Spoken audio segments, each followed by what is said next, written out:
traerles dos teorías. En esta primera, y todo sobre la respuesta inmune, y en una segunda, todo en relación a citocinas. Primero quiero que me confirmen, Cristian, ¿el audio es correcto? ¿Se escucha bien? Buenas tardes. Delegado general. Doctora, buenas tardes. Sí, ¿Qué tal, sí Cristian? se escucha. Buenas tardes.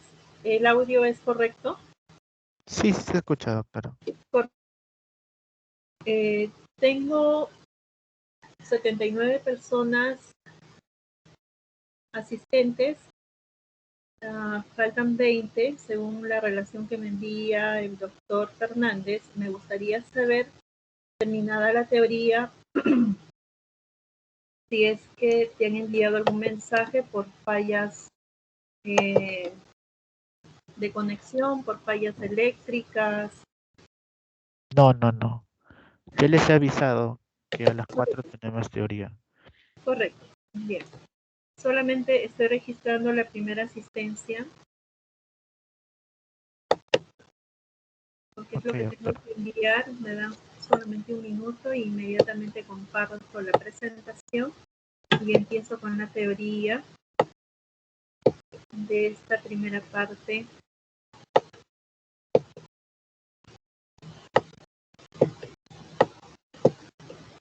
Perfecto.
Excelente, ya está la primera asistencia. En este instante paso a compartir mi pantalla para iniciar con la presentación. Doctora, una pregunta. ¿Cuántas asistencias va a tomar aquí? 2, ¿no? Al inicio, a la mitad y al final. Ah, ya. Correcto. Ya, doctora. Ahora necesito que me confirmes. ¿Se nota, se ve la diapositiva? Sí, sí se nota. Perfecto. Sí se ve. Correcto. Un segundo.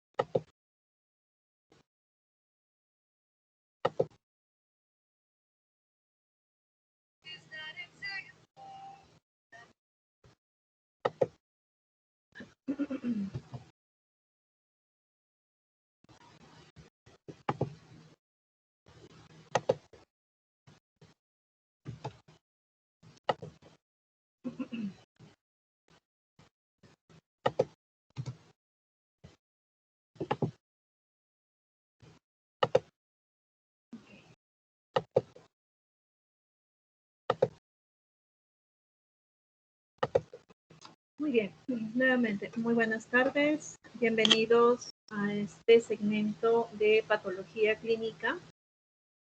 Hoy día se me ha asignado el tema de las células de... hablar de inmunología, chicos, es un tema bastante álgido, bastante complejo, porque vamos a tener muchas terminologías nuevas. Terminologías que a lo largo del tiempo van a tener que mimetizarlo, van a tener que hacer los suyos, porque tiene que ver con la interpretación de los exámenes. Puede ser que muchos elijan las diferentes carreras, pero mientras tanto sean médicos generales, tienen que tener una noción de interpretación correcta de todo lo que es laboratorio, en especial inmunología, nuevamente por lo complejo y porque vamos a entrar en nuevas terminologías. Voy a empezar con esta presentación haciéndoles entender algo. Las enfermedades inmunológicas son las más tardías en diagnosticar porque la clínica no es algo que sea muy puntual, muy visible, muy claro. No, no, no.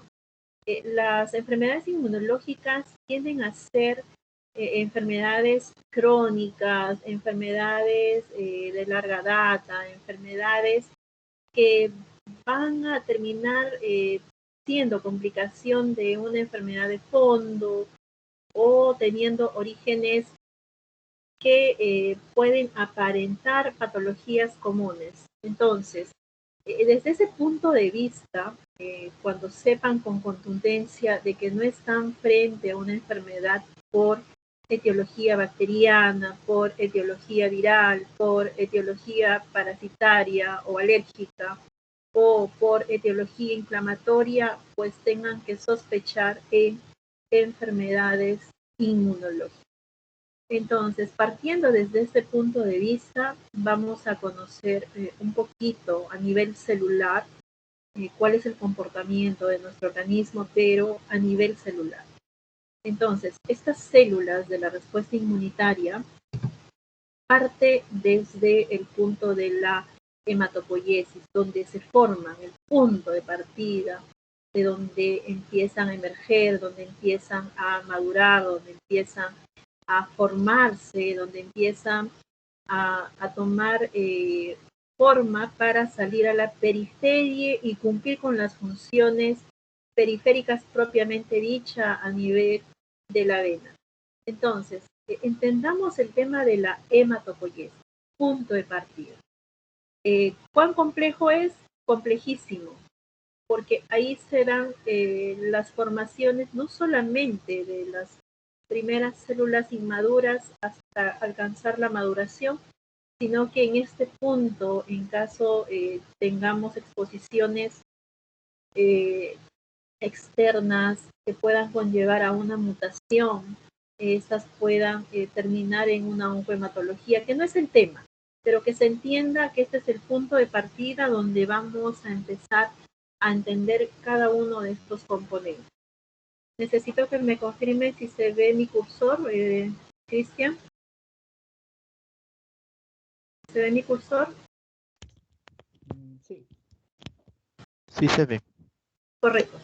Bien, empiezo de arriba hacia abajo. Arriba, la primera célula es el stem cell, la célula madre, la progenitora. A partir de ella se van a formar las dos células hijas. Tenemos a la línea mieloide, la progenitora de la línea mieloide y la progenitora de la línea linfoide. Estas dos células hijas, a su vez, por estas características tan importantes que les va a ayudar a ustedes en futuro interpretar oncohematología, es que vemos que en la línea mieloide se va a caracterizar por la presencia de estas granulaciones en el citoplasma versus la línea linfoide que es completamente agranular, carece de estas granulaciones. Otra diferenciación de estas células hijas es que la línea mieloide, que está a la mano izquierda, compone del 80 al 85% de toda la celularidad. Si vemos del punto de partida de esta línea mieloide, nos vamos a dar cuenta, nos vamos a dar cuenta que se van a desprender una gran cantidad de células. Por eso es que hablamos de que componen un 80-85%, mientras que la línea linfoide solamente un 10 y un 15%, porque vemos de que solamente desprende una sola línea, que son los linfocitos. Vamos a empezar con la línea mieloide. Entonces, la línea mieloide, como ya hemos dicho, su característica más importante es la presencia de estos gránulos en el citoplasma. Si nos damos cuenta, aquí están los granulocitos tipo monocitoide, tiene gránulos, son finos. Están los eosinófilos, que también tienen gránulos. Están los basófilos, que también tienen gránulos. Están los neutrófilos, que también tienen gránulos. Entonces, vemos que hereda lo que tiene la línea mieloide, y esto es fundamental, es muy importante que mimetice esta información. Entonces, el punto de partida de que hay presencia de gránulos es que yo voy a tener punto de maduración a los monocitos, a los granulocitos o segmentados, a los eosinófilos, a los basófilos, y también dentro de este grupo vamos a tener a los macrófagos, donde vamos a obtener a las plaquetas, y a los eritroblastos, que vamos a tener a los eritrocitos. Esta composición mayoritaria se la lleva la línea mieloide, por eso decimos que compone de un 80 a 85% de todo el componente de la hematopoiesis. Mientras nos vamos a la otra hija, al lado derecho, la que no tiene gránulos, yo le digo la que no tiene pecas, para que puedan acordarse, es completamente granular y solamente compone del 10 al 15%. El punto de partida de estas células vamos a tener la diferenciación de dos componentes importantes, a los linfocitos B y a los linfocitos T. ¿Por qué es importante estos dos componentes? Porque tiene que ver con el sistema inmune de manera directa. Asimismo, tenemos a los natural killers. Entonces, y no olvidar que de estos precursores, de estos linfocitos B, vamos a tener el desprendimiento de los plasmocitos. Como les digo, en oncohematología es importante saber de dónde vienen los plasmocitos, que son del linaje de los linfocitos B, y esto hace de que sepamos que estos linfocitos B en futuro, cuando se dé la mutación de estos componentes a este nivel hematopoyético, vamos a desarrollar las enfermedades como mieloma múltiple. Estos precursores, los plasmocitos del linaje de los linfocitos B, nunca salen a la periferia, pertenecen a la médula ósea, no maduran como todas las demás. Entonces, ya entendemos ahora que son dos células hijas, una que tiene gránulos, la otra no, que una compone de 80-85% y la otra del 10 al 15%.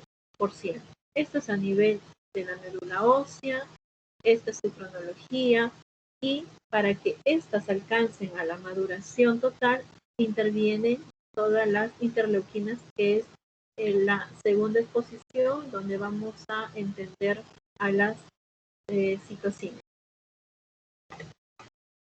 Muy bien, una vez alcanzado la maduración total de estos componentes celulares, tenemos que entender que una vez que ya alcanzaron la maduración y estas salen a la periferia, a las venas, vamos a entender que todas estas células blancas se les van a llamar leucocitos.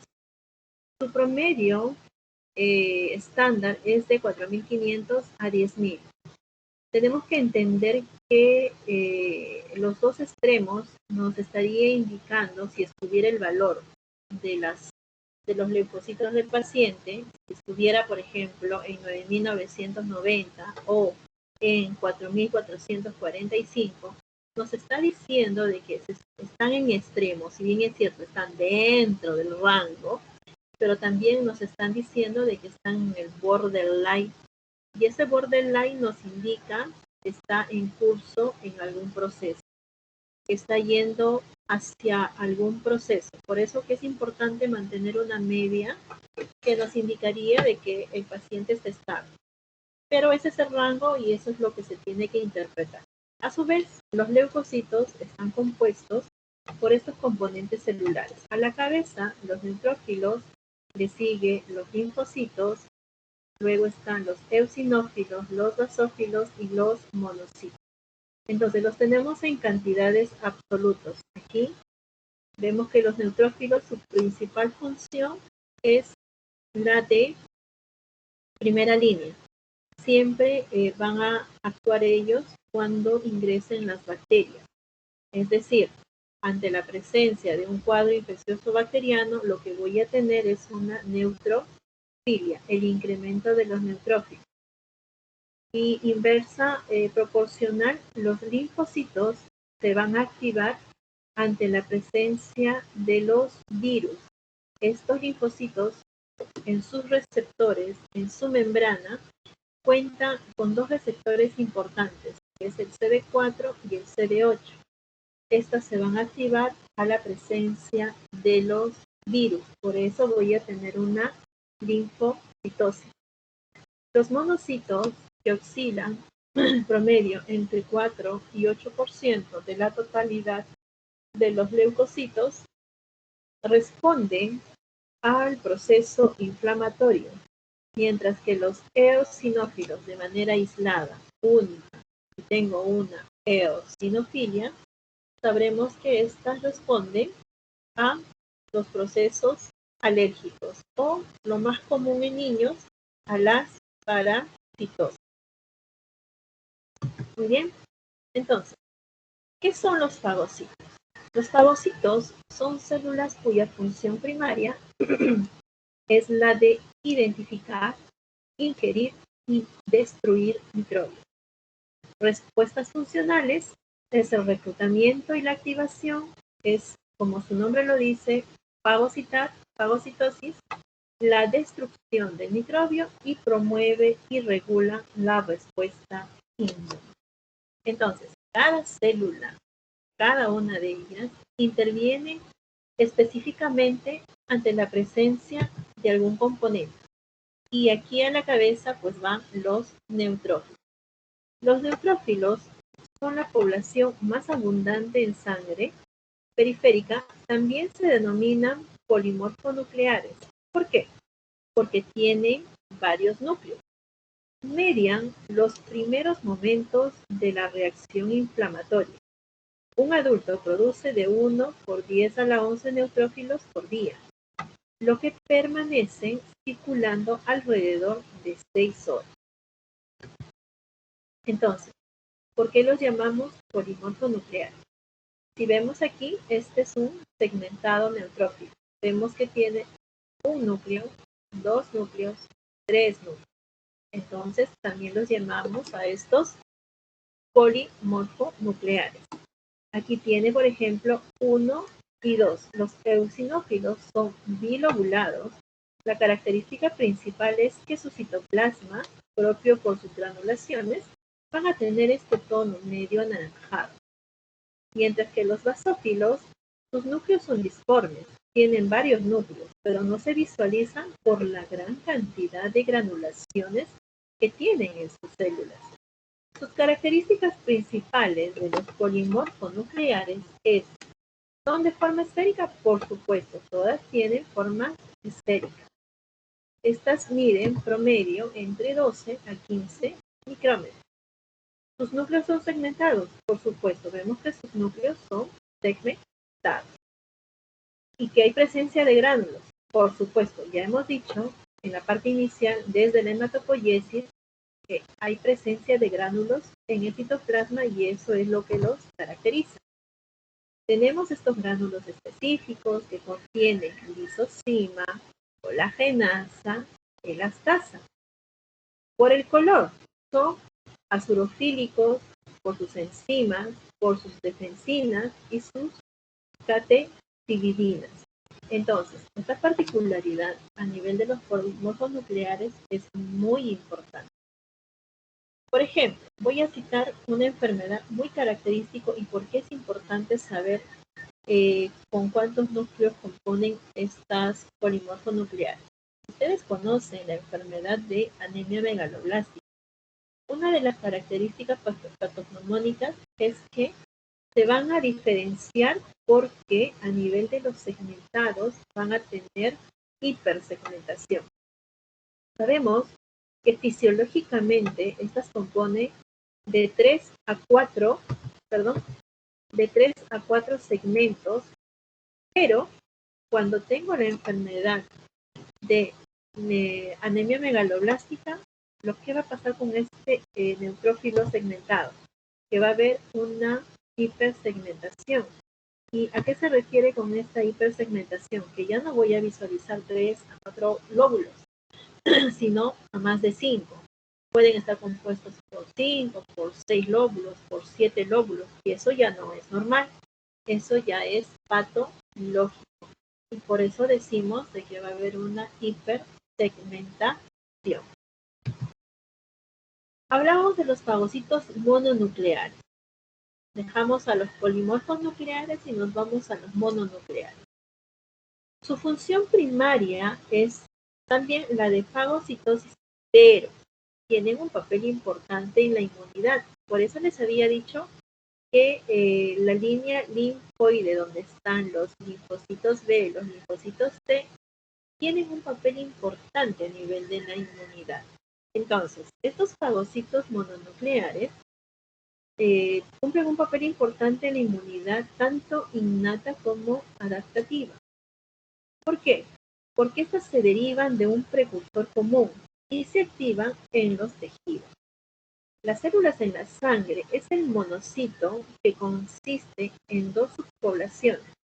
Hablamos que los monocitos se activan cuando hay un componente inflamatorio y macrófagos residentes. Entonces, tenemos del punto de partida, ¿no? Ya habíamos visto la hematopoiesis, tenemos al mononuclear, que es el monocito dendrítico de la célula precursora, tenemos al monoblasto y así hasta la maduración, llegar al macrófago. Y vemos que estos células a nivel de la periferia alcanzan la maduración teniendo como componentes activadores, teniendo como componentes de tipo uninuclear, teniendo como componente unicelular. Las funciones de estos macrófagos. Está bien. Primero, que es la ingesta y la eliminación de microbios. ¿Por qué medio? Vía de estallido respiratorio, enzimas proteolíticas, vía de la sintetasa del óxido nítrico. Tenemos mediante la ingesta de las células muertas, secreción de citoquinas para la defensa del hospedero. Son células presentadoras de antígenos, presentan los antígenos para que sean reconocidos por los linfocitos T, promueven la reparación del tejido estimulando la angiogénesis. Entonces, vemos funciones importantísimas de estas células que son los macrófagos y que también tiene que ver con el reconocimiento innato. Esta permite el reconocimiento de diferentes moléculas microbianas, así como moléculas producidas por el huésped, como respuesta a la infección. Recuerden que el organismo no solamente se defiende mediante los componentes celulares. En el momento en que se están defendiendo, obviamente a la respuesta lo que van a producir son anticuerpos. A esto le llamamos las moléculas producidas por el huésped como respuesta a la infección. Para ello, utilizan receptores de la membrana, utilizan receptores solubles. Entonces, la capacidad funcional del macrófago va a depender del tipo de estímulo que lo active. Entonces, entendamos que cada célula, una vez más, reacciona y va como un mecanismo de defensa, defender el organismo. En lo que va defendiendo al organismo, pues va a producir anticuerpos que ayuden a defender el organismo, y a eso lo llamamos reconocimiento innato. Este es el reconocimiento innato ya gráfico, ¿no? Tenemos específico, tenemos los receptores y tenemos la distribución de estos receptores, tanto clonales como no clonales. El reconocimiento innato tiene que ver con el PAMS y con el DAMS. Reconoce estructuras esenciales para la supervivencia del germen. Los receptores provienen de la línea germinal no clonal. Es esta la línea germinal no clonal. Se encuentran en membranas y soluciones. Hay una diversidad limitada y no reaccionan con las moléculas del hueso. Tenemos a los receptores de tipo TOR. ¿Qué son los receptores de tipo TOR? Es una familia de receptores que conocen patrones moleculares que se expresan en una gran variedad de microbios. Pueden reconocer moléculas de células dañadas. En su porción extracelular tienen secuencias ricas en leucinas que se unen a los PAM. El reconocimiento da lugar a la generación de señales de activación. Asimismo, estos receptores tienen que ver con los fagocitos mononucleares. Los receptores de Fc gamma inician los procesos de destrucción celular, oxonización y fagocitosis. Entonces, tenemos estas fracciones C gamma R1, fracción C gamma R2, fracción C gamma R3, mediante estos receptores. Tenemos al CD64 para el R1, que tiene alta afinidad por la inmunoglobulina G. Para el R2, el CD32 de afinidad intermedia, y para el receptor 3, el CD16 de baja afinidad. ¿Y cómo puedo reconocer o cómo puedo recordar? Fácil, chicos, para el tema de preguntas de examen. Vemos que el de alta afinidad es de 64, el de media afinidad a la mitad 32 y el de baja afinidad a la mitad de 32, 16. Entonces, estos receptores de fracción gamma inician los procesos de destrucción a nivel celular, oxonización y fagocitosis. También tenemos a los receptores CR1, CR3, antígenos leucocitarios humanos de tipo 2. Receptores para las interleuquinas 2, interleuquina 4, interferón gamma y factor inhibidor de la migración. Células dendríticas. ¿Quiénes son las células dendríticas? Incluyen los miembros ubicados por todo el organismo. ¿Qué poseen? Obviamente, como su nombre lo dice y como la figura está, poseen dendritas por lo menos en un estadio. Su expresión elevada de las moléculas de antígeno leucocitario humano, obviamente por estas dendritas, tiene movilidad. Su especialización de su función se caracterizan porque al madurar adquieren capacidad inmunoestimuladora. De manera gráfica, de manera por tinción, por inmunofluorescencia, también se pueden encontrar estas células dendríticas a nivel folicular. Mastocitos, otro tipo de células.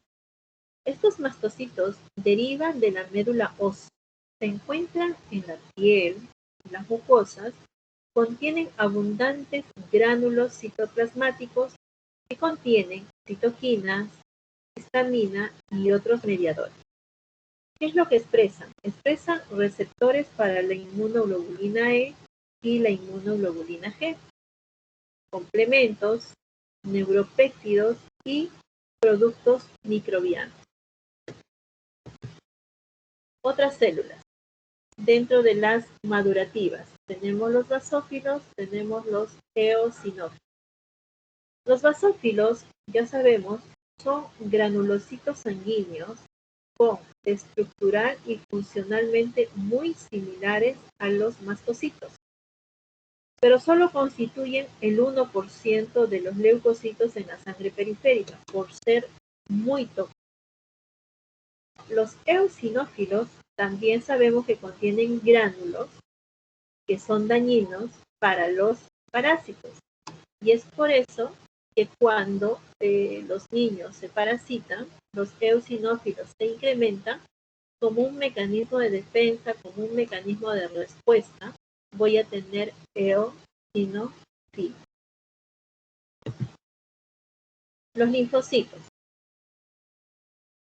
muy conocidos, son las únicas células del organismo capaces de hacer reconocimiento específico. Por eso que a nivel de la médula ósea, cuando les comenté que solamente la composición a nivel medular se daba de 10 a 15% y que había principales precursores a nivel de los linfocitos B, de los linfocitos T y los natural killers. Entonces, lo que tenemos aquí es que ellos son capaces de hacer reconocimiento específico y distinguir determinantes antigénicas. Son responsables de la especificidad y la memoria inmunológica. Esto es sumamente fundamental. Este es el punto de partida de las enfermedades inmunológicas. Entonces, cuán importante es entender que estas son las únicas células del organismo capaces de hacer este reconocimiento específico. ¿De acuerdo? Entonces, también se produce en los órganos centrales o primarios a alta velocidad. ¿A esto a quiénes se refieren? Al timo, y ya hemos visto también a la médula ósea. Representan el 2% del peso corporal total. Mide de solo a 6 a 10 micrómetros de diámetro. Aquí tenemos a un linfocito. ¿Y por qué les pongo esta imagen? Cuando nosotros evaluamos la lámina periférica, lo que siempre comparamos es que estos linfocitos van de la mano promedio con el tamaño de los eritrocitos. Entonces, aquí vemos a un linfocito normal, que es unicelular, que tiene un citoplasma completamente limpio, con una pequeña cantidad. Su tamaño promedio es de 8 a 10 micrómetros. Su núcleo es grande en relación a toda la célula, tiene un núcleo grande y un pequeño citoplasma. De cromatina densa, con poco citoplasma, como estamos viendo en la imagen, y posee pocas mitocondrias y lisosomas, no tiene organelas especializadas. Ya sabemos que existen los linfocitos B y los linfocitos T. Los linfocitos B son productoras de anticuerpos. En las aves se encuentran en la bursa de Fabricio. En mamíferos maduran en la médula ósea, como nosotros. Los linfocitos T son las células maduras que maduran en el timo. Consiste en dos subpoblaciones principales, el helper y el citolítico. Y dentro de este grupo están los natural killers. Entonces, esto es muy fundamental, la comprensión de esta, porque más adelante se van a venir lo que es la tolerancia inmunitaria, donde tiene que ver la intervención nuevamente de los linfocitos B y los linfocitos T. Desde el punto de partida de estas dos poblaciones es que vamos a desprender mucho conocimiento a nivel de las enfermedades inmunológicas principalmente, por el reconocimiento. Muy bien, vamos a ver primero el linfocito B. Un segundo.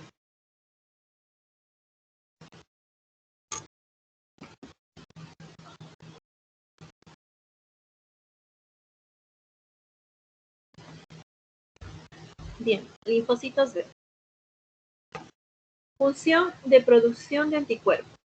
Como habíamos dicho, ¿no? Es la principal generadora de anticuerpos, pero obviamente esta se va a dar a la presencia de algún estímulo externo. ¿Cuentan con receptor? Sí, está la inmunoglobulina de superficie, tiene sus marcadores que son los receptores FC o factores de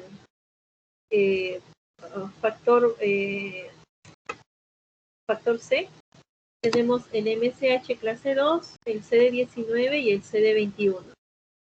Y su porcentaje en la sangre periférica solo del linfocito B alcanza de 20 a 15%.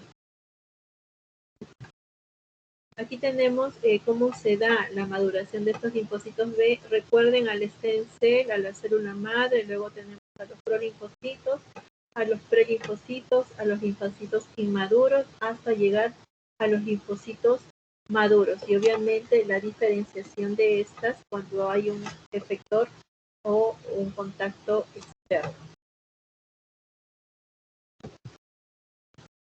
Muy bien, estos son las inmunoglobulinas G, que están compuestas a su vez por las inmunoglobulinas beta, inmunoglobulina alfa, los linfocitos T. ¿Quiénes son los linfocitos T? Es el precursor que se origina, ya sabemos, en la médula ósea, pero madura en el timo, donde se diferencian el CD4 y CD8.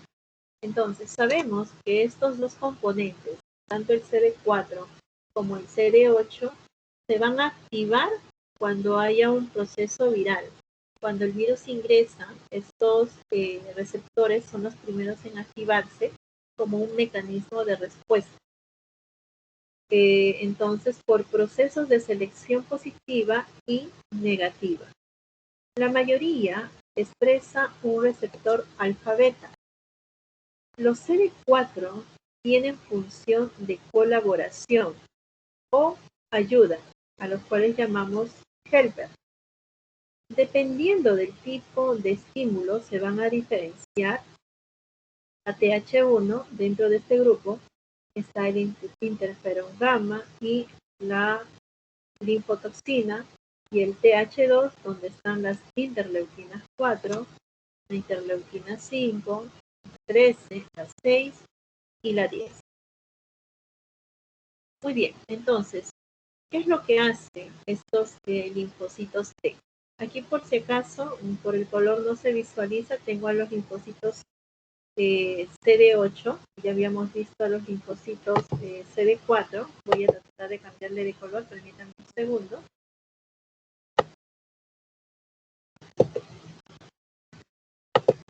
Listo. Tenemos a los linfocitos CD8. Linfocitos T, CD8. ¿Cuál es su función? Eliminan células infectadas por virus. Entonces, sabemos que ingresa el virus y esta se activa para, obviamente, destruirlas. Pero a veces los virus nos ganan. Por más CD8 que se active, los linfocitos no son suficientes y lo que vamos a tener en la sangre periférica es una linfocitosis. ¿Qué más? Tenemos la eliminación de estas células tumorales, rechazo de injertos. Los marcadores son el CD3 plus, el CD8 plus. Su receptor de antígeno, el alfa-beta, y el porcentaje en la sangre periférica de 20 a 25%. Es importante entender cuando hay un trasplante de órgano y ver que esta, de alguna manera u otra, va a intervenir en la aceptación o en el rechazo de estos injertos. Aquí tenemos la maduración de los linfocitos T. Sabemos que está el stem cell, la médula ósea. Tenemos aquí thymus. Tenemos aquí la sangre periférica. Vemos la intervención de los CD4, CD8 a nivel de su membrana, tanto negativa como positiva, para alcanzar la maduración y a nivel de la periferia contar con estos mismos componentes receptores, tanto CD4, CD8, que son muy importantes cuando ingresan los virus para su acción inmunitaria. Finalmente, los linfocitos natural killer. Su función es la eliminación de las células infectadas por virus, células tumorales, la toxicidad dependiente de anticuerpos. Receptor tipo inmunoglobulina. Su marcador es el CD16, receptor de la inmunoglobulina G. Porcentaje en sangre periférica, aproximadamente un 10%. Tenemos aquí una configuración de cómo se dan estas natural killer. Vemos que es unicelular, a diferencia del linfocito. Vemos que el núcleo no es tan denso, no es tan azurófilo y tiene gran cantidad de citoplasma. Esto que vemos aquí como puntos no son gránulos, son organelas que pertenecen al citoplasma. Perfecto, con esto hemos terminado la presentación de lo que son todas las células que intervienen en la respuesta inmunitaria. Componentes importantes a nivel de receptores, a nivel de sus inmunoglobulinas, a nivel de sus componentes de interleuquina, desde la médula ósea hasta la periferia. Cristian, ¿me escuchas? Sí, doctora. Un favor, ¿tienes la...? No le he compartido la presentación. No hay forma de que lo puedas proyectar tú para tomar el pantallazo de la presentación. Y me olvidé la asistencia media. Así que voy a enfocarme un ratito en la asistencia final. Y voy a compartir la presentación en la plataforma. Ok, de 100 hay 95 en este instante. Un segundo, Ángel, ahora te respondo. Hay 95. De todas maneras, hay 5 personas que están faltando.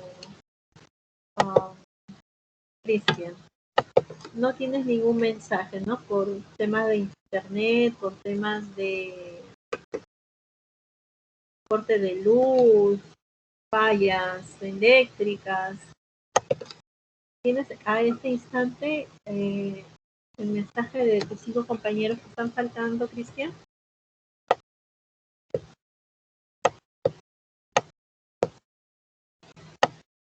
Hola, hola. Sí, doctora, no, nadie me ha escrito.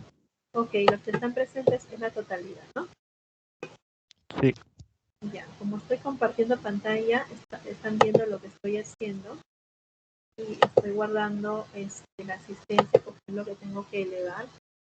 El sistema permite con tiempos visualizar los presentes.